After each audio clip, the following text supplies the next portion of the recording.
Well, first I'd like to give thanks to the Lord for the honor and the blessing to be here today, and thank Kathy for her invitation and her great apostolate. It's good to be here. I'm going to ask the Lord to give us His word for this particular reflection. And we already had the greatest gift of the Eucharist. But now I'm going to begin by reading to you from the second letter to Timothy, chapter 4, beginning with versicle 1. Preach the word. In the presence of God and Christ Jesus, who is to judge the living and the dead, and by the hope I have of His coming and His kingdom, I urge you to preach the word in season and out of season, reproving, rebuking, or advising, always with patience and providing instruction. For the time is coming when people will no longer endure sound doctrine, but will be so eager to hear what is new, that they will never have enough teachers after their own liking, and they will abandon the truth to hear fables. So be prudent, do not mind your labor, give yourself to your work as an evangelist, fulfill your ministry. As for me, the time of sacrifice has arrived, and the moment of my departure has come. I have fought the good fight, I have finished the race, I have kept the faith. Now there is laid up for me the crown of righteousness, with which the Lord, the just judge, will reward me on that day, and not only me, but all of those who have longed for His glorious coming. Amen. Amen. It is great to be able to gather here today and bring our hearts together for this moment of reflection. I don't know, I haven't think about what I'm going to say, but I'm sure the Lord has a lot to say. So I'm open to the Holy Spirit for Him to guide us and to feed us, and especially to strengthen us.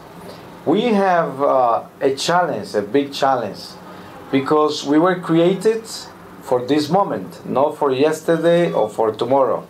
We were created for now, and we are responsible for now. And now is what matters, because we are holding right here at this very moment the destiny of hundreds and hundreds of souls. So many souls are depending on us, on what we do, because we are communicants. We are those that carry the treasure. We are the ones that feed souls. We have millions of souls that are not going to be able to eat the bread we just ate. We have millions of souls dying right now that they never ate it. And they depend on us. Because you may think, how come all these millions of people die without knowing Jesus? And so what is of them? What happens? But the answer is, God is perfectly just.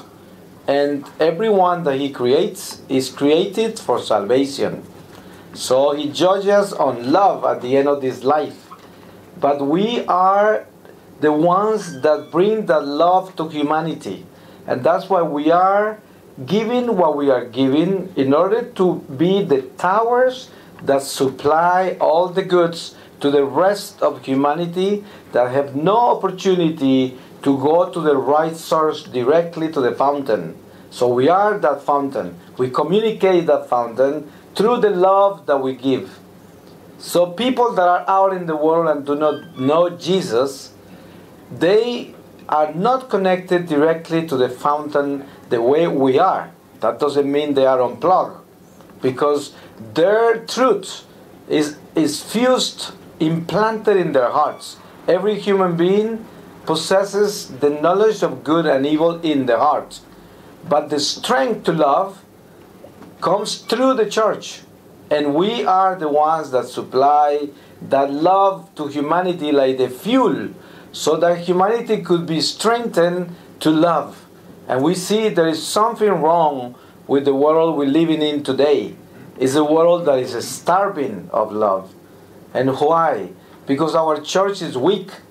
Because we have a church that is a lukewarm church. And yes, there is always holy people in the church, and that's why the church goes on till the end of times. And the devil will never be able to crush it, because he doesn't have the power to do it.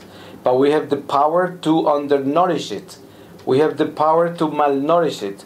We have the power to weaken it. And if we focus on what we do ourselves, probably here we have a remnant. And probably most people here are those that eat the bread and love. And then that's fine. But we're speaking about everybody else's. We know we have to really understand how much harder we have to embrace our faith in order to pick up all of those that are falling, that are supposed to be strengthen others. Because they are giving what we are giving, the bread of life, that is strength. So the reason why we don't understand our duties as Catholics is because we don't fathom the dimension of our responsibility. And then we embrace the faith for a personal benefit, and maybe for the benefit of a few that surround us, our dear ones, maybe our community, maybe sometimes our city, and sometimes our country, maybe. And sometimes, once in a while, we say a prayer for souls in purgatory, and maybe for the peace in the world. Sometimes. But it's not like the focus and the center of faith. So faith ends up being very particular, very personal, very, very limited. And then we are not cells of the body that let the blood of the Lord flow to the whole rest of the body. We just want to keep that blood to feed that cell where we belong, and those that belong close to us are together, that cell. And that self-centered type of Christianity, that selfishness, is what is killing us. And that's why we have such a weak Christianity. And now the most popular Christianity today is a Christianity of wonders and miracles. That is the Christianity, the weakest one, the one that goes after the Jesus that multiplies the bread. And then Jesus tells them, I know why you came. You came because you saw me yesterday and you ate what I multiplied, the fish and the bread. But don't look for that. Look for the bread of life. Go for what is real. And today, we as Catholics, we have to confront ourselves much deeply. We are responsible for a world that is starving of love. That's why the most popular action in the world today, what you read the most in the papers, is horror. Homosexuality, abortion, euthanasia, and all kinds of manipulation of genetics in order to play God in every corner, because man has forgotten God.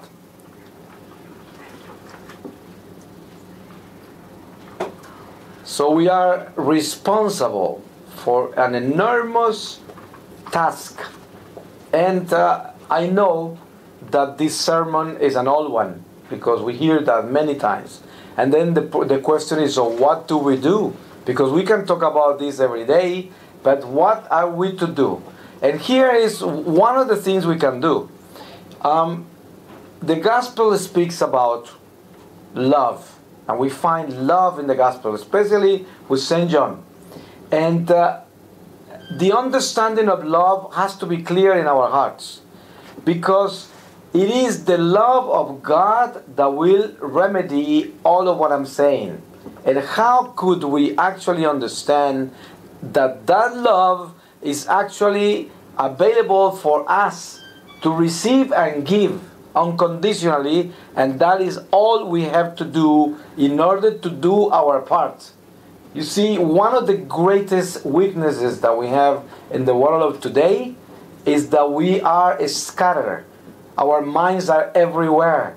We have too much information, and therefore we have too many ambitions. And we are too occupied with too many things. So we are not focused on one thing. And we lose focus on the littleness of our life. We lose focus on that little spot where we are. And we are everywhere. And we want to know everything. And we want to find out everything. And the devil keeps on feeding us with information everywhere. And that's why we lose ourselves. And we find ourselves not peaceful.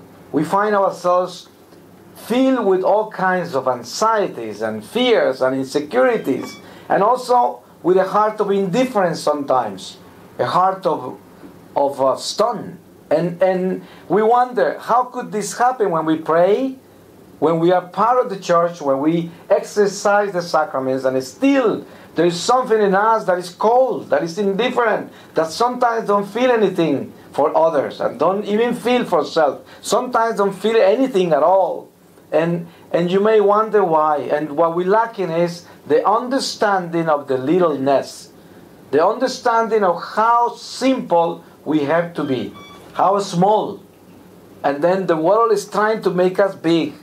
Larger than life, and it's bringing us all this incredible food of grandeur. You know, if you read any paper, any magazine, any news, it's always talking about the enormous things, the big things, the big accidents, the big mistakes, the big success. And it's always the big thing is what is important. The little things are not important.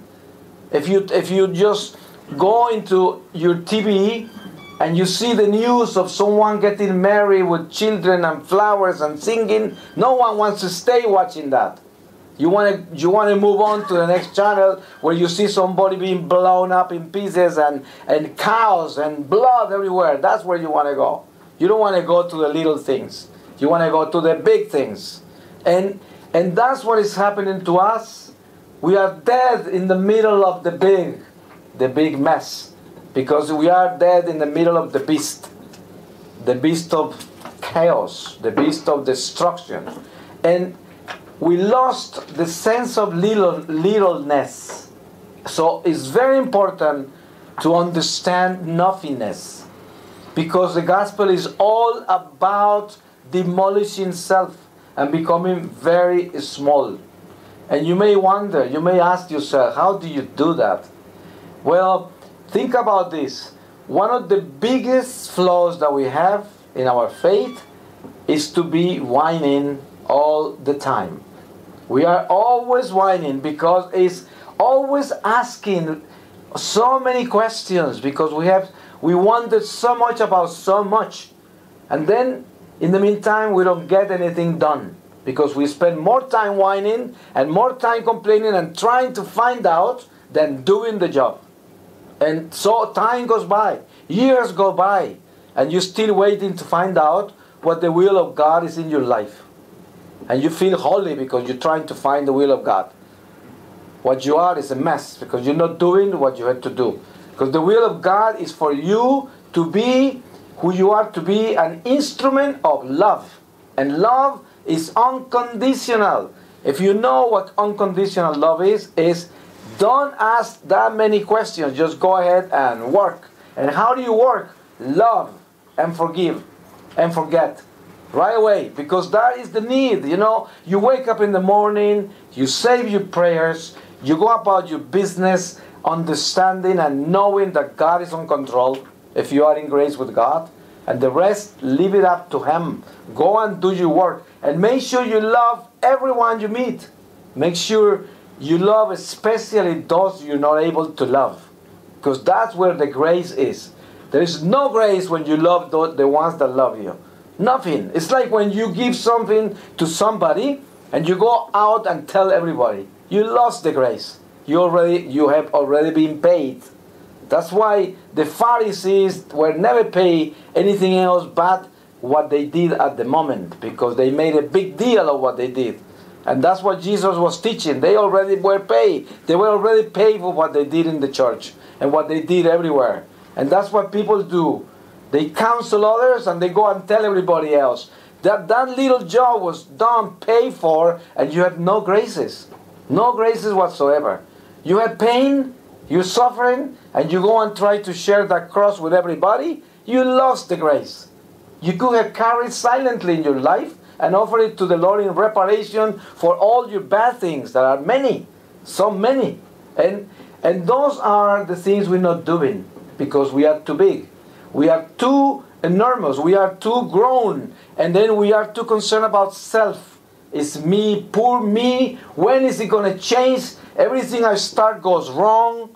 Most people that are consulting to people that are supposed to have some wisdom or some knowledge or some type of connection with God, so to say, the questions are, I wonder what's wrong with me. I feel like I'm possessed or some kind of spirits are chasing me because everything goes wrong in my life. If we only knew that when everything goes wrong in our life, something must be perfectly right.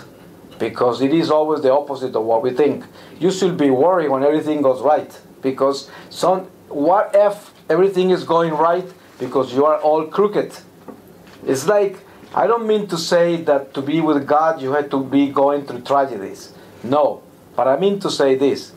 Not necessarily when your life is not working the way you expected, it's because you are having some kind of weird, strange, invisible enemy choking your life. It's true that the devil wants to destroy you. Yes, for sure. But you know, the devil has no power. Only the power you give him. Unless you don't understand what the devil is. See, the devil can only tempt you. And the devil can never do anything without permission. Nothing. He cannot move a finger without asking for permission. Unless you open the door. If you open the door, he comes in and he turns your life into a mess because you let him in. It's like when you let thieves into your house, into your family. What do you expect? They're going to steal from you. You let your children hang out with drug addicts and prostitutes. What is going to become of them? Drug addicts and prostitutes. And it's just an obvious thing to do, you know. So now, if we understand that evil only acts upon us when we open the door, then we become stronger and also more responsible. Because you know, one of the biggest cop-out of people of faith is to blame the devil for everything. It's so easy to do that. But it's not like that. The devil has no power. Remember that. He's completely defeated, crushed by Jesus, completely. So he has only the power that you give him. If you are told by someone, listen, don't go through such and such a neighborhood. You could be mugged, you could be stabbed, you could be raped. Many bad things can happen to you because in that neighborhood there are a lot of bad people.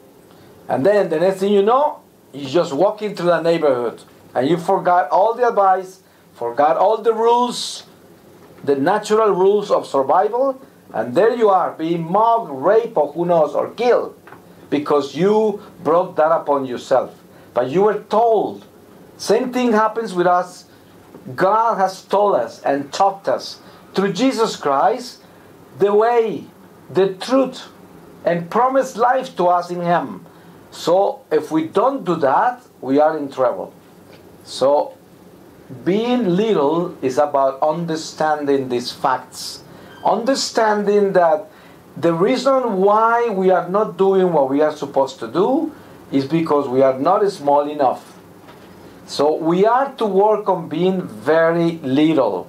And being very little is doing the little things. The little things is not about wandering all your life trying to find something out. Trying to find an answer. That's a great excuse. So many philosophers are doing that. And so many intelligent and artistic people are roaming around trying to find an answer. The philosophical stone, the hidden secret, the information nobody has. And then when they see someone that might have some supernatural information, they flock to ask questions and see, do you see anything in me? Can the Lord show you? Because I'm missing something. And a lot of people feel like they are sick. You know, if you hear someone is coming to town to deliver people, hundreds and hundreds of people show up.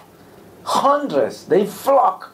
But if they tell you someone is coming to town to teach you how to be a saint, no one shows up. Not even grandma shows up. Right? Because it's not about becoming a saint. is about just solving my personal problem. Something is blocking my way to making it. And then I need to let go, I need to be delivered, I need to be released, I need to be healed. That's what I need. And that's when you fall into this magical Christianity of today. So, but the gospel is going in a different direction. The gospel is much more simple, and it's not that generous in that field of all these wonders and miracles. Not necessarily. Look at Jesus. He was telling people, hey, the Greeks are looking for wisdom and the Jews for signs. But we are supposed to be looking for Christ, not for any of that. And how do you look for Christ? Looking for Christ is looking for Christ within. Within. And how do you do that? By letting go self. How could you find Christ within when all you find is self? So Christ couldn't be in you if you don't let go of self. So let go and let God. That's what we need to do. And the beginning of that is today you are here. For a moment, just for a second, stop yourself on your tracks and say, who am I? What am I doing? Let's see. What is your biggest worry today? What is the biggest worry? Money? It is a place where you're supposed to be that you're not. Is it love? Someone doesn't love me enough? Human affection? Or is it attention from people that I don't get? Or is it peace because I don't have? Or is it health? I'm sick. I'm physically or mentally or spiritually sick and I need health. Or is it that I need opportunities in this life? Or I need to achieve all the goals that I set up to achieve and I haven't gotten to any of them or only to some of them or whatever that is. If any of those are your goals, they are natural human goals and we are all entitled to have them. But as long as the main goal, the only one and the most important one, is to make sure you are going to make it home. And you know where home is. That you are going to make it home and that everything you're doing is going to get you there. Because what good does it do if your main worry today is not going to contribute for you to make it home? If your main worry will be resolved today, then that means you're going to heaven because you resolved that. If your main worry is that they love you more, or that you find someone to love you. If your main worry is to get the money you need, if your main worry is to get a better job, if your main worry is to be healed from something, and you get it, so that will lead you to salvation right away. You solve your problem. So this is the way to become little. Those worries shouldn't be worries. That they are natural life. It's natural not to have enough human affection. It's natural not to have enough money, and for some people to have too much money. It's natural to be sick. You see, physically, mentally, spiritually. Natural. It's a consequence of many events. Sometimes personal events, sometimes society, sometimes intergenerational. And many reasons why we're sick. And then also, so many conflicts and circumstances in life, they should not take the center of our attention because they are natural living and it's going to come to pass. Nothing is going to stay. Regardless of how much you're suffering now, you could have the worst and most horrifying, painful cancer and it's going to come to pass. Anything is going to come to pass. But the only thing that is not going to come to pass is what you're doing with your soul. Because that soul is not going to come to pass. And whatever you're doing is going to stay with you forever. And that's what you have to remember. So how smart are you? You see, if you focus only on what is temporary, you are as good as dead. There's nothing going on in your life. If your main worry is only temporary, finding the right location, finding the right opportunity, finding this and finding that. And where is your soul and your heart in the meantime? Maybe nowhere. Maybe you're not working at all in self, as far as dying to it, as far as growing into God. And then you are wasting your graces and your time. So becoming little is becoming happy. Because becoming little is letting go. And letting God, that means you become so small that you are finally joyful. Because you are not filled with all these crazy ambitions of this world. You are not anymore confused about where you have to go. Because you already got there.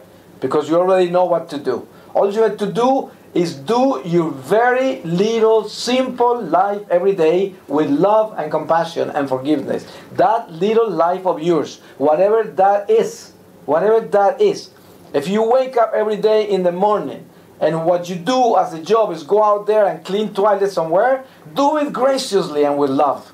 You notice how Jesus will heal a slave on the side of the road.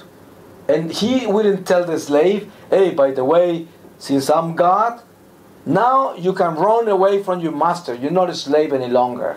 Jesus never said that. He always sent the slave back to the master.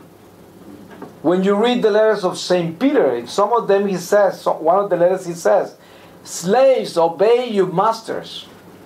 And especially if they are not believers, you have more reasons to obey them, so you can show them love and show them God through you.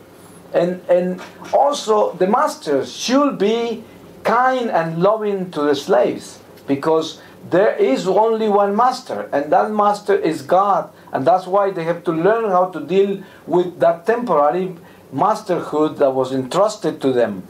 So whatever is it that you do, you have to do it simply.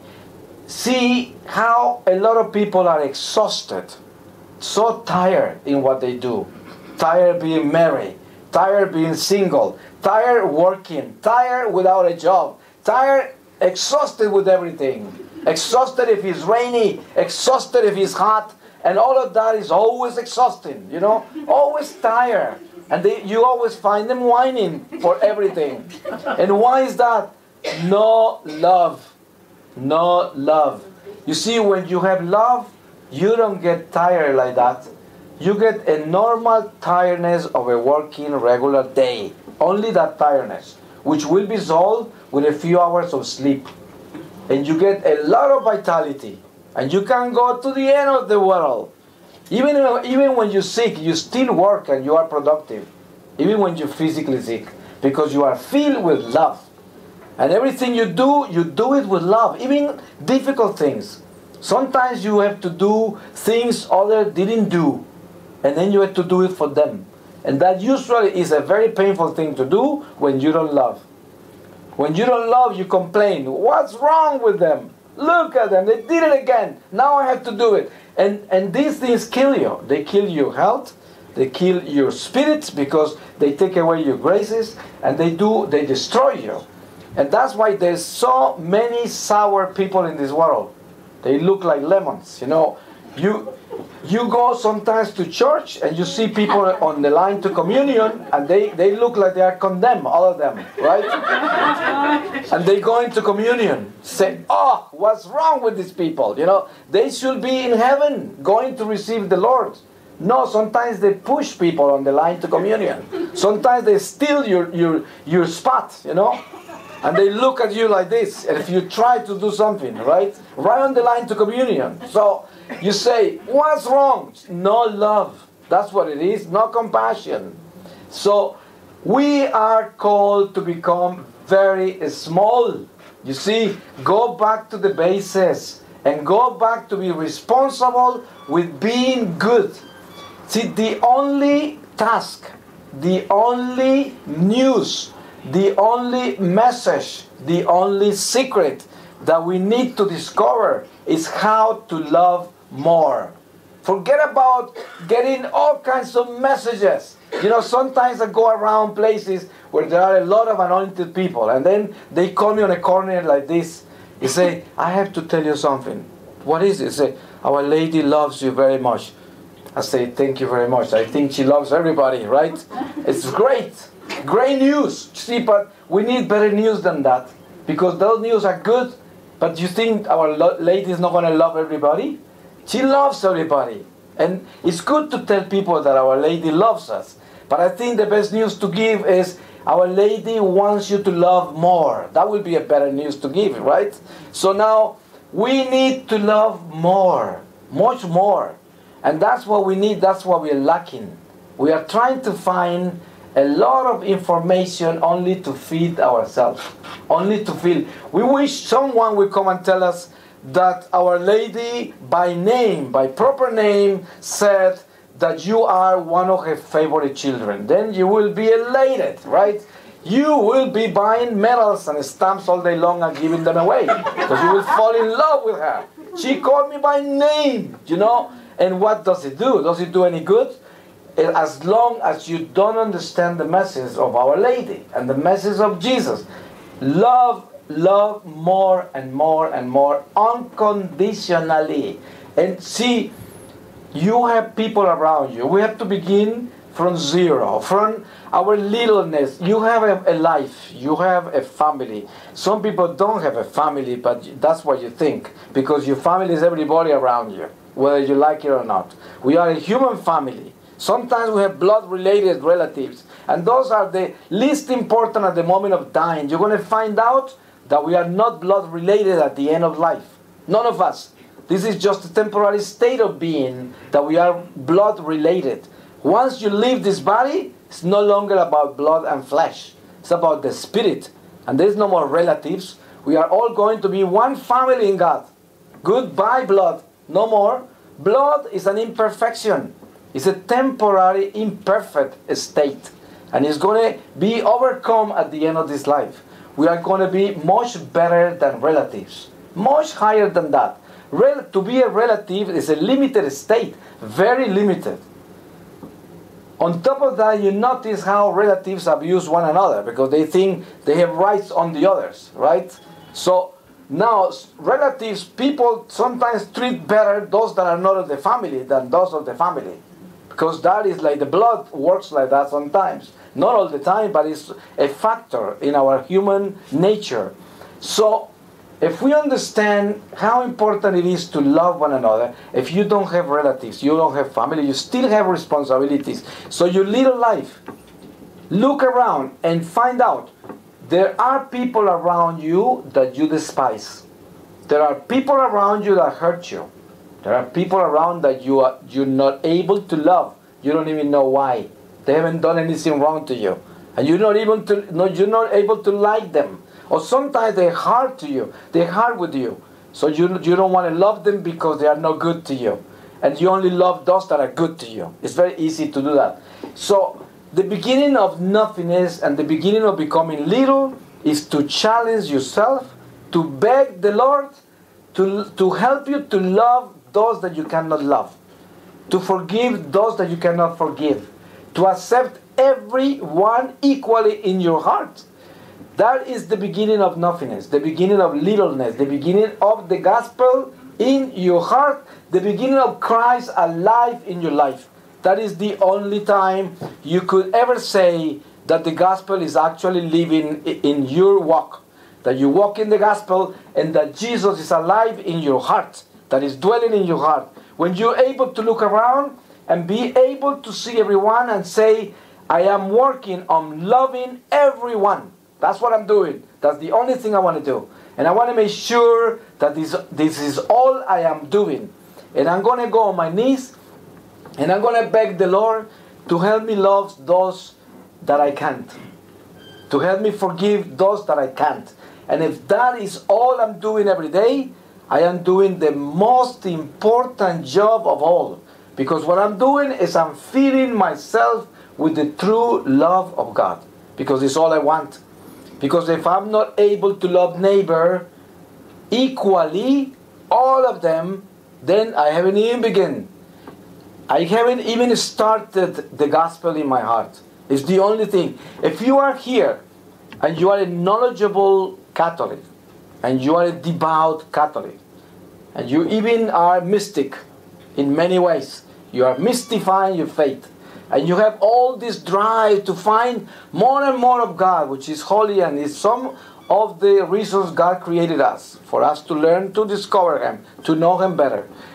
But if you are not working on perfectionating your love to neighbor, then you are wasting all that time and all of these devotions and all of this search and all of this religion of yours amounts to nothing. Because at the end, everything amounts to how much you can love. That's all. Nothing else is going on. All your readings, all your prayers, all your life and your efforts that you're doing, if they don't lead you to learn how to love and forgive, then you are not even starting. So that is the key. So I have to review today my heart and find out, okay, I've been praying a lot this year, and I've gone most of the time to Mass, sometimes daily Mass. I pray so many rosaries. I go to shrines. I go to prayer groups. I read holy books. I spend times with the scriptures. I meditate. I worship the Lord in the Blessed Sacrament. I do so many things. Have I changed and become a better person today? Am I better than where I was in December? Have I been able to love those that I didn't love in December? And those that hurt me? And when I walk through the streets of London and I go around my business, about my business in town, do I still have this great selection of people where this I like, this I hate, this I don't want, I hate this, and so many things like that that go automatically, right? You walk through the streets and you select people. This one is weird, this one is dangerous, this one I don't trust, this one, right? Everywhere. Poor you, angel you, going around in the midst of such evil, right? When the evil is in your heart, because you discriminate in everybody. You're the evil one. You're the one filled with all kind of darkness. You see, and you don't even know it, because you are an unscrupulous human being. And that's what is keeping you from God. So watch out, because the devil might be playing games with your heart. And you think you're so holy, and you probably are all perverted with all kinds of scruples. And then you are in trouble with God. And that's why your heart is so sour. That's why your tongue is so sharp.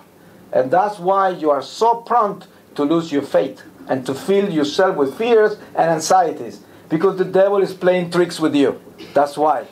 But if we really concentrate on true love and true forgiveness and true compassion, joy finally arrives in our lives. Because then finally we will have time to listen. We will be people that are able to love and have compassion. You know what you need to love? You need to stop on your tracks and wait and listen to others. That's what you have to do. And find out what they need, what they want. A lot of people need just 1 minute of attention. Some people just need a smile. Some people just need you to be kind and loving. Sometimes you go through a station. You go through Victoria Station. And if you're there, don't waste your time. Pray for everybody.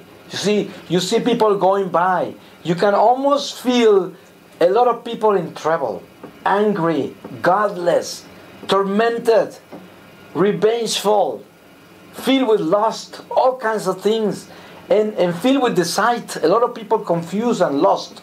And if you're there as a tower of light, simply standing there for a few minutes and praying to the Lord, and as the Divine Mercy Message teaches us, Lord, I'm bringing to you today all these souls in this station, all these souls that you created, and those that are confused, those that are revengeful, those that are hurt, those that are in lust, those that are this and the other, and you bring them all to the Lord, right? That way you learn to pass on the love into others, and then the love of God will fill you, But if you stand in the station, feeling frustrated because you don't have the smile of this one, because you hate this one, because this one is so pushy, because that one is that, then you are a mess there in the midst of the mess, and you are part of the mess. You become a mess at the end, because that's all you are.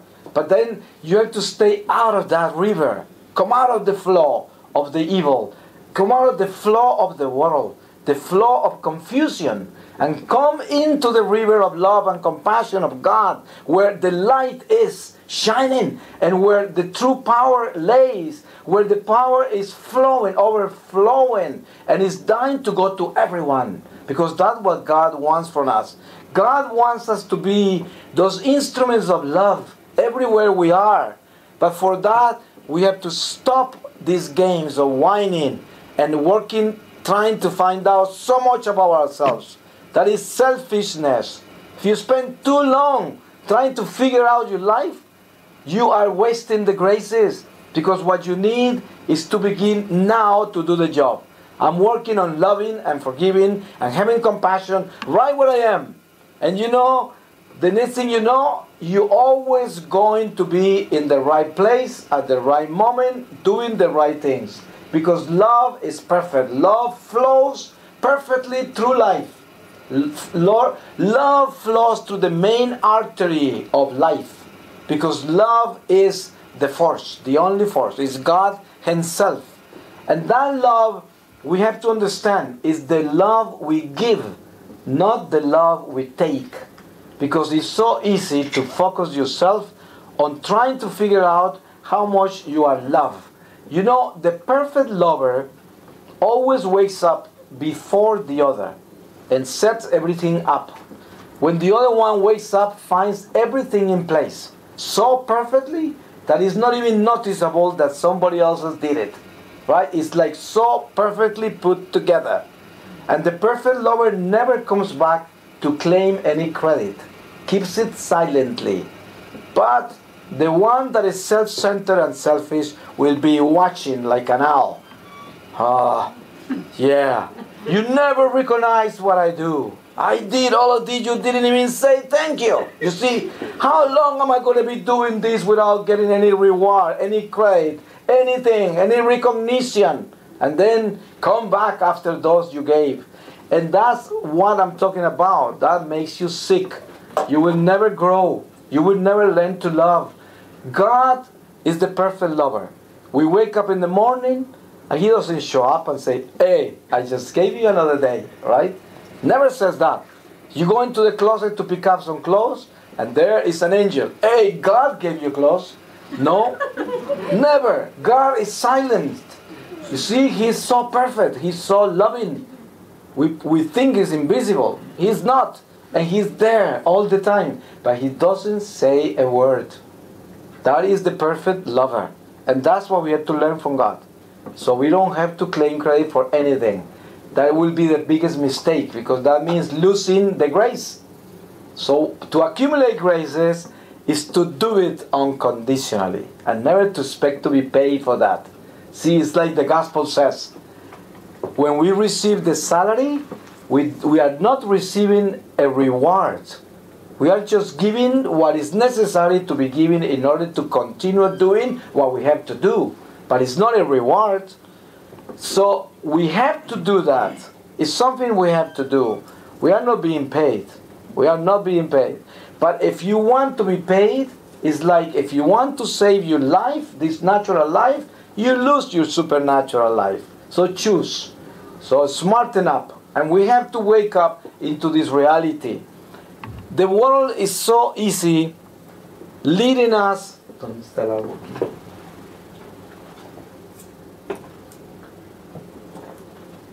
Leading us into this great conception of theology. And a lot of people are hooked into theologies, sophisticated theologies, and the more diplomas and the more grades a theologian has, the more attention he gets, and the more people want to know.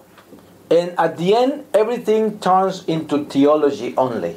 But in the heart, there's nothing, only vanity and pretentiousness. Because that theology is never going to sink in the heart to change a human being. And it's not that learning theology and studying theology is wrong.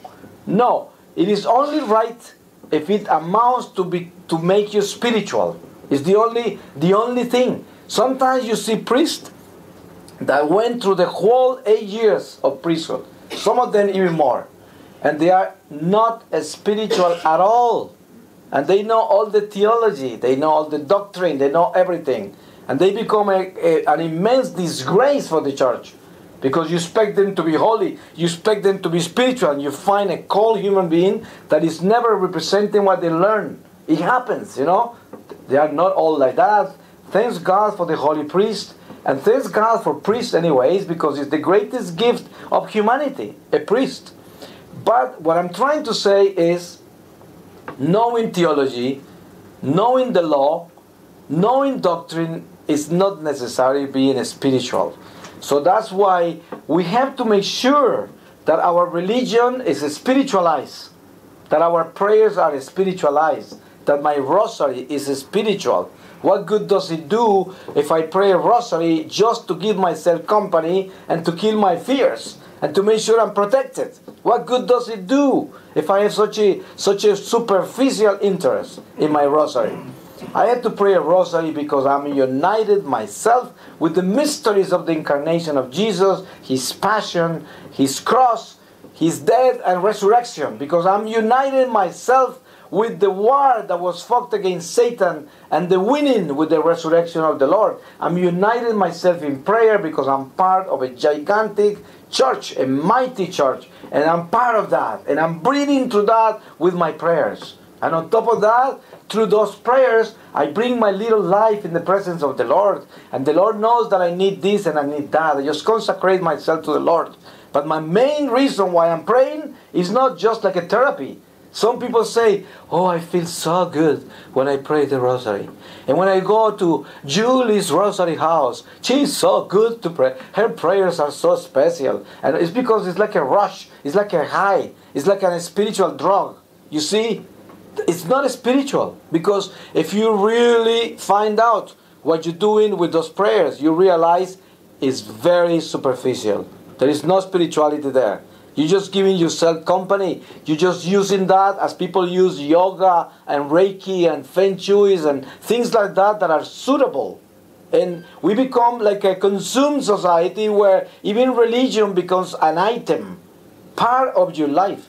It's something that belongs to you, and you use it according to your needs. Today I feel, oh, how good it is to go to Mass today. You go to Mass today. But if you wouldn't have that rush, you probably wouldn't have gone to Mass. Because it's not about Mass. It's about how you feel when you want to go to Mass. And those things have to be double-checked. Because we are not to belong to our religion as long as we are not spiritual. See, we have to have a spirituality. That means we are oneness with God, and we are 100% with our prayers. We are 100% with our religion. We belong to our spirituality. One God for all in one God. And we belong to that body inside all the time. Not only when we are in a rush to have company, to have relief, to have hope, and to have reassurance, and to take care of our fears and our needs, and when we are sick and in trouble. Not only that, because religion has to be the Spirit of God in my heart.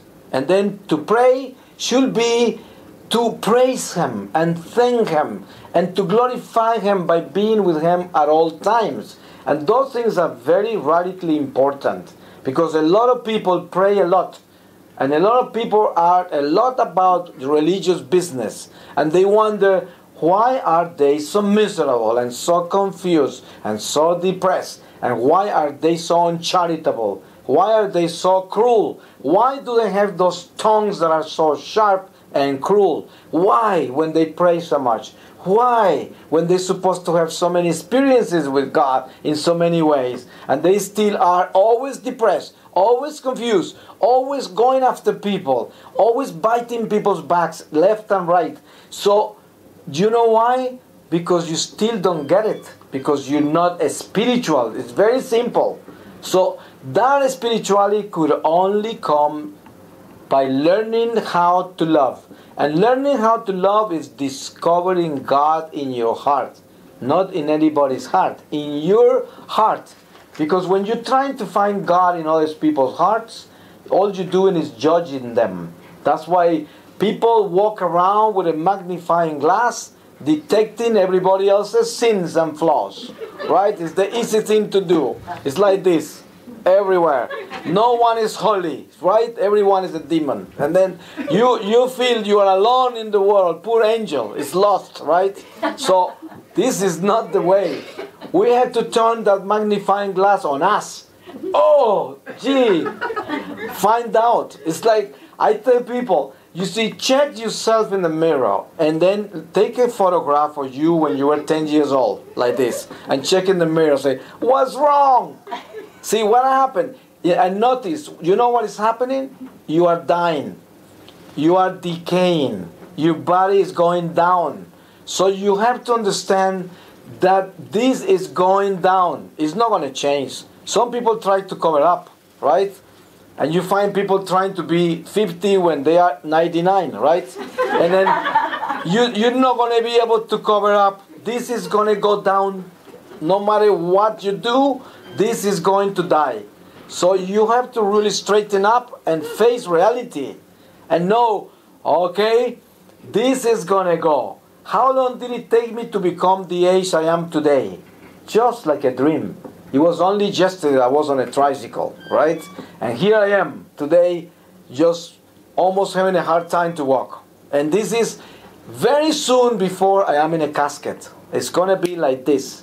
Very soon. An instant and you will be in a casket. Everybody around you crying on that dead body and you standing on the side. Nobody can see you. Nobody can hear you. And that's going to be a difficult moment if you're not spiritual. Because then your soul is going to be so weak, you're not going to know what to do. And this is what is important to realize today. So I give thanks to the Lord for the opportunity of having this chance to reflect upon the mysteries of our faith. And I'm going to read to you the word I just opened to close this reflection with Psalm 92. Or for that matter, it could be also 91. Depends on the translation. So it's called, "The just will rise like a palm tree." It is good to give thanks to the Lord, to sing praise to your name, O Most High, to proclaim your grace in the morning, to declare your faithfulness at night, accompanied by music from the lyre and the melody of the lute and harp. For you make me glad with your deeds, O Lord, and I sing for joy at the work of your hands. How great are your works, O Lord, how deep your thoughts. The senseless will not know, nor will the stupid understand them. For though the wicked prosper and evildoers flourish like grass, they are doomed to vanish for good. But you, O Lord, are exalted forever. Time will come when your enemies will perish, evildoers will scatter. You have made me stronger than the wild ox. You have poured fresh oil on me. I look down on my enemies. I take for granted their doom. The virtuous will flourish like palm trees. They will thrive like the cedars of Lebanon. The word of the Lord. So I thank the Lord for this moment. I thank the Lord for each one of you. And I praise the Lord for giving us the opportunity to truly reflect on the state of our soul. And to challenge ourselves to find out what we're doing and what we are up to. And to find out how to become very, very small, so that we can learn how to truly, truly love. Amen.